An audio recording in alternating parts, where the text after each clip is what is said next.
The war of words between two hedge fund heavyweights is heating up, with Carl Icahn bashing Bill Ackman over his short position in Herbalife, among other things. Ackman joins us now live on the phone to respond to those accusations. Bill, thanks for coming on. It's good to talk to you. Sure. Thanks for having me. Just to let everybody know, I mean, this is a feud between you guys that goes back about 10 years, a feud that you ultimately won in court. Let the record show that. But I think it's best, let's not focus on the past. Let's try and move the argument forward here. And the fundamental one that Mr. Icahn seems to be making against you, that you were too aggressive, too public in the way that you attacked Herbalife in announcing your short position to the world. What would you say to that?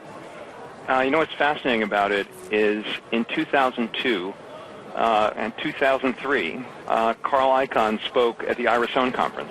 And in fact, I revealed our Herbalife short at the Ira Sohn conference, a special event they held on December 20th. Well, Carl was the speaker in 2002 and 2003, and he talked about the same short idea both years, Trinity Industries, and he was short, according to a Fortune story I just pulled up, 22% of the outstanding shares. And I was there personally. I remember him talking about the short, and he gave a great story about why he was short. It was a room full of people. It was the same conference sponsor. So I find it interesting that our speaking at the Ira Sohn conference in 2012, somehow a bad thing, but his speaking at the Ira Sohn conference in 2002 and 2003 actually was short both Conseco, if you remember that, and Trinity Industries. He talked about both ideas, same format, same approach, similar percentage of the shares outstanding. Actually, he was short 22% of Trinity Industries shares, if you believe the Fortune story I just pulled up on my Google. Is there a difference, though, Bill, in sort of the nature at which you've gone at Herbalife and simply announcing a short position at a conference and making it as public as you've made it, responding to other people who may be on either side of the position? And I know, you know who I'm referring to, which we'll get into in a moment. Is there a difference?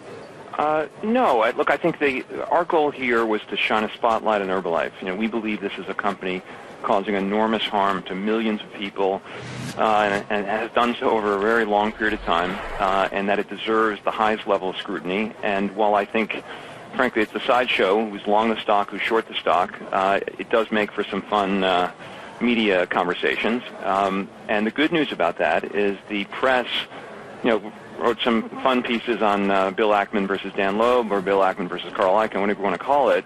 But people now want to know, the readers, your viewers want to know who's right. And that's caused the press to start digging into the story, start visiting nutrition clubs, start looking at, interviewing distributors. And that was really ultimately our goal. Our goal here was to shed the truth about the company. And by giving a presentation at the Ira Sohn conference and having 500 people in the room and 1,300 people on a webcast, and then putting out a website, facts about Herbalife, and frankly, Carl did me a favor by, picking on me yesterday, and that, I guess, another opportunity for people to realize and to focus on Herbalife. And I do think that's really the story. Let's go to the issue at large, though, about short selling's role in the market, whether it's good, bad, destructive, or anything else. The point Carl Icahn made yesterday, here's a statement from him in his appearance yesterday. If you short, you go short, and hey, if it goes down, you make money. You don't go out and get a room full of people to badmouth the company. He's not the only one that makes the argument that short selling can be destructive to the market, that when a stock goes down, when someone of your caliber, when someone who carries the weight that you do goes public against that position, the velocity of a move to the downside can certainly be dramatic. Would you admit that? No, I think it's a wonderful thing for the market. Look, it's unfortunate if someone owned the stock and it went down and they,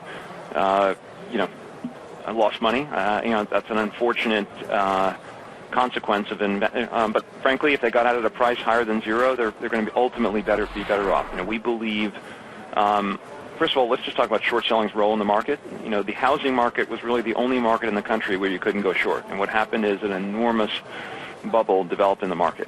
And if you had a market in which people couldn't go short, you would have a lot more market crashes, because there wouldn't. The good thing about shorts is they sort of mollify the upside, and they also cushion the downside, because the people who cover when a stock crashes are generally short sellers. So they help sort of mitigate some of the extreme movements in the market. But I think they play a much more important role.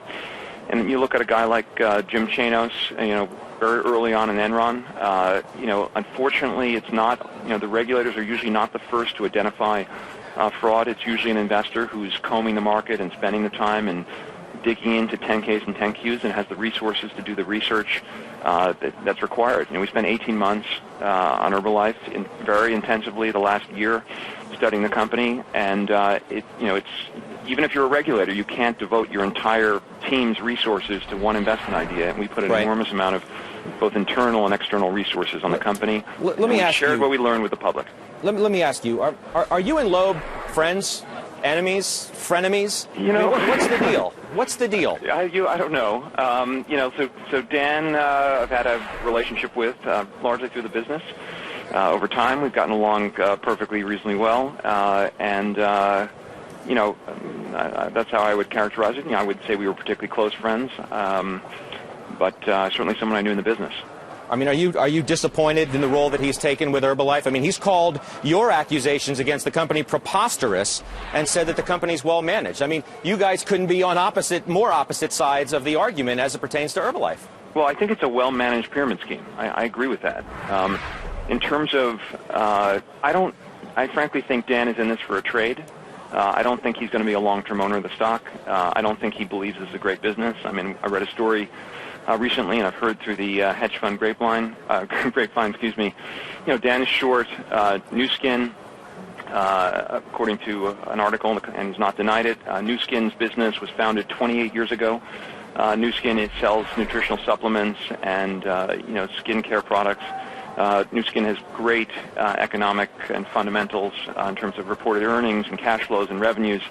It's been accused of being a pyramid scheme. We haven't done the work. I'm not accusing in any way. In fact, Nu Skin, interestingly, at a conference earlier this week, has distanced themselves from Herbalife, and they've given some very good data points for why they are not a pyramid scheme. And I think it's worth people taking a look at that. But my point is, I don't understand why you would be short Nu Skin and be bullish on Herbalife in light of the fact that they're both multi-level marketing companies that pay out a very high percentage commissions to their the very top part of their distributor base. They sell effectively the same products. They've been in business. Dan said it was preposterous. Maybe it's personal. Maybe it's personal. Maybe it's nothing more than personal. Look, well, by the way, it's okay. I don't need to be loved by everyone, but I would find it surprising he would take his investors' money and then use that for personal gain. I do think there has been an attempt to quote-unquote create a short squeeze here. I think that some people who shorted the stock after our presentation, the short interest went up a lot. Were forced to cover when you had this Bob Chapman guy coming out saying great news is coming tomorrow. I got a 35% position in the name. I mean, Bob Chapman, what he doesn't tell you and what's told no one is what he has under management. He's not a registered advisor, which means he's got less than $100 million under management. There's nothing wrong with that, but for him to be bragging about the size of his position when it could be a few $1 million, who knows? He says there's great news coming tomorrow. The news is, Dan Loeb files a 13G, which is a passive filing. He filed it well before he's required to do from a regulatory point of view. He released a copy of his letter to the press with a thesis about why this is such a great company, and then he discloses that he says that Herbalife has this great, well-known for having a great so-called buyback policy, so that anyone who wants to get out of the Herbalife scheme can get out by just returning the product back to the company. Well, unfortunately, Dan hasn't done his due diligence because Herbalife's buyback policy is a fallacy. It doesn't exist. It's very difficult to return product to the company, and that's why that very few of the distributors are able to return product to the company. So again, I don't wish Dan negative things, okay? But if he stays long Herbalife, he will lose his entire investment. That is my prediction. Wow. Let me move to another position that is obviously well documented, well discussed within the markets and on business television, JC Penney. I thought it interesting. This morning I read a quote that you said about Procter & Gamble, and it reads as follows. I think it's unlikely that Bob McDonald, the CEO, is the right person for this company based on his track record there. You sure you're not talking about Ron Johnson? Yes. Look, I think, and by the way, P&G put up a very good quarter. Their organic revenue growth was a little lower than their competitors, but they're making progress. And look, I hope if Bob can turn this thing around. He deserves enormous credit, and he'll be the right guy. And if he can't, again, I think don't misinterpret my previous statement. I think based on the last 3 years of P&G, it really certainly looked like that Bob is not the right guy for the company. But if the company can make dramatic progress, and I think this quarter is an indication of very significant progress, then hope that Bob can be successful and can make it. So again, nothing against him. At the end of the day, it's about results. And if 3 years from now Ron Johnson is still struggling to turn around JC Penney, then he's probably the wrong guy. But let's just stop on JC Penney for a moment. So This is what Ron is doing here is something that is almost never been done before, certainly in the context of a public company, which is he is taking a great old line American iconic retailer that really has deteriorated dramatically over 30 years and massively transforming the business and trying to do it in a relatively short period of time. And he's done some incredible things. Among them, he's come up with a vision for the future of the company, and the vision appears to be working. The problem with the vision is it's a small percentage of the store, which is the so-called shop strategy. It's 10%, 11% of the square footage. But what we've seen to date is very strong sales. There was Izod mentioned the other day that their Izod shops in J.C. Penney are a home run. The negative is 90% of the store. Very, very difficult year. The sales results reported so far, mid-20s down.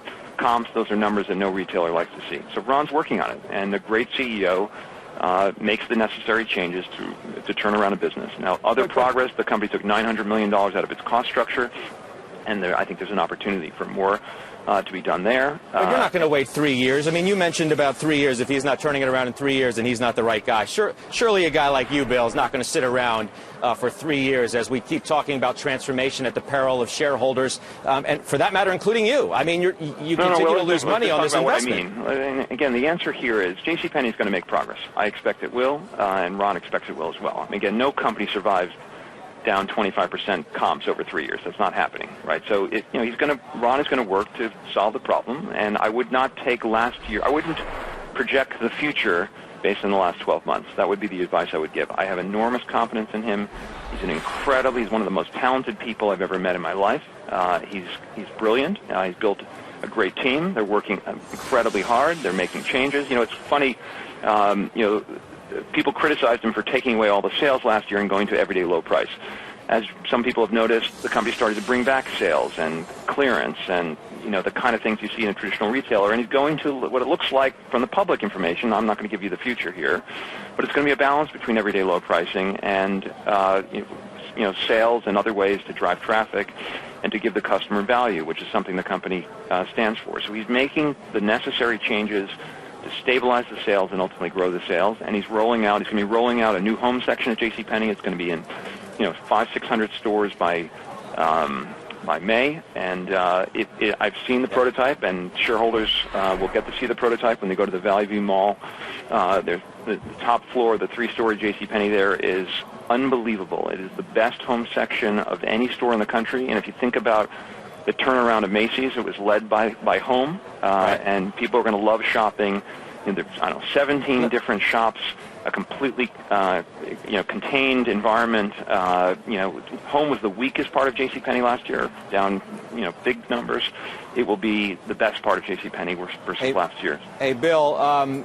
As it happens in live television and how these things can unfold, Carl Icahn has released a statement responding to the accusations that you have made towards him, and he's also wanting to call in and respond to you directly. I'll give you two choices. You can hang on the phone, and we can bring Mr. Icahn in, and you guys can have this discussion with me on live television, if you're up for that. The answer is, I think the focus here, fundamentally, I have nothing personal against Carl Icahn. What unfortunately happened is, if Carl wants to come on, let's make for some fun TV. Let's just put this to bed and let's move on to, if you promise me we can move from here to focusing on whether Herbalife is a pyramid scheme or not, and for the future of CNBC television, I'm happy to talk to Carl on TV. Why don't you do me a favor then? If you would hold on, we'll take a quick break. We'll bring Carl in, and we'll have that conversation right here live on CNBC.